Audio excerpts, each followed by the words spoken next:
বোন আন্টি ডিনারের মেনু নিয়ে চলে এসেছে। এরকম আজ হবে তোমার তিল পটল পেঁয়াজ দিয়ে, লঙ্কা দিয়ে তিল পটল, আর হবে আজকে কাচুম্বা, আর এই দেখো এখানে হবে মাটন কষা, তিল পটল আর কাচুম্বা, আর গরম গরম তুলসী ভোগ চালের ভাত তো আছেই তার সঙ্গে। এখন তাহলে রাখি, রান্নাবাড়ি করি, কি বলো? টাটা। মাটনটা রসুন লবণ দিয়ে 2টো সিটি দিয়ে নেব, আদা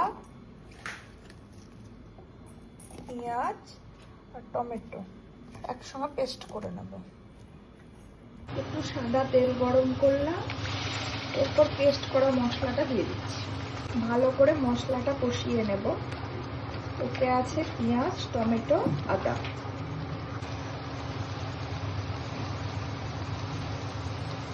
মিট মশলা দিচ্ছি,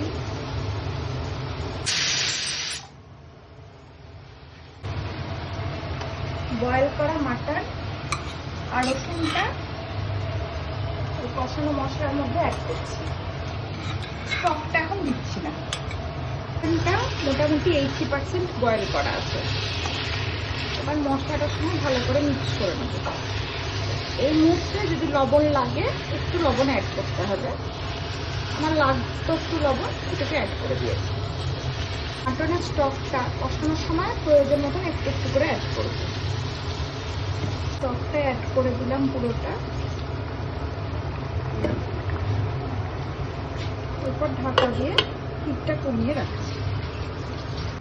এই ননস্টিক কড়াই এত ভালো, এটা পটল এত অল্প তেল দিয়েছি, তাও মনে হচ্ছে পটলটা করে তেলে মানে বেশি করে তেল দিয়ে ভেজেছি এরকম মনে হচ্ছে। আর মনতস্ত মাটনটা করছে, মাটনটা কষা মাটন করবো, কিন্তু ইয়ে করেছে, হ্যাঁ প্রেসারে সিটি, হ্যাঁ প্রায় শেষের দিকে মনতস্ত একটু, হ্যাঁ ভিডিওটা দিয়েও দেবো আমাদের কাছে, হ্যাঁ দেখে নেবে তোমরা। তিল পটল আবার আমাদের খুব প্রিয়।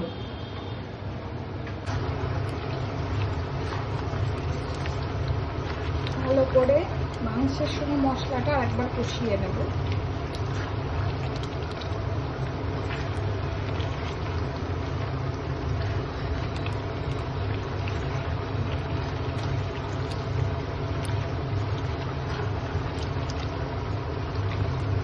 ভালো করে সবটা একসঙ্গে কষিয়ে নেব।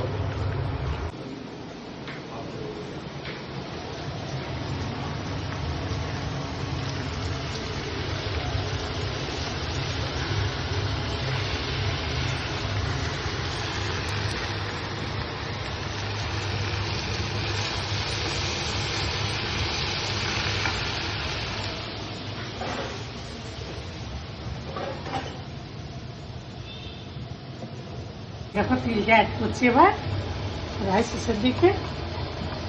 এদিকে ভাত হয়ে গেছে, মাটন যেমন ভাবছি একটা সিটি দিয়ে নেবো। আর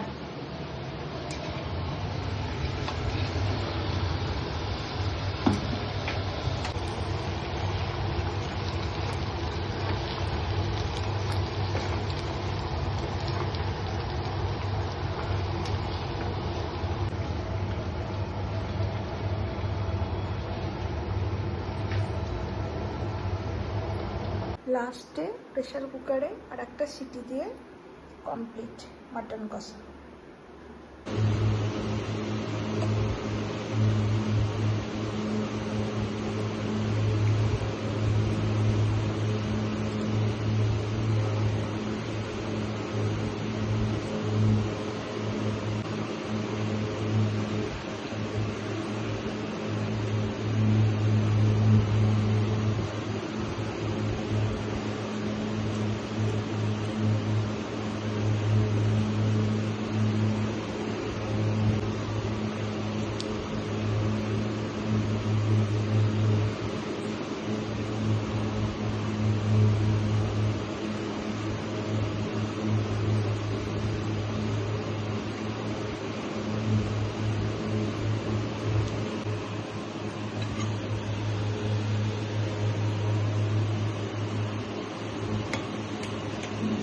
ভিডিও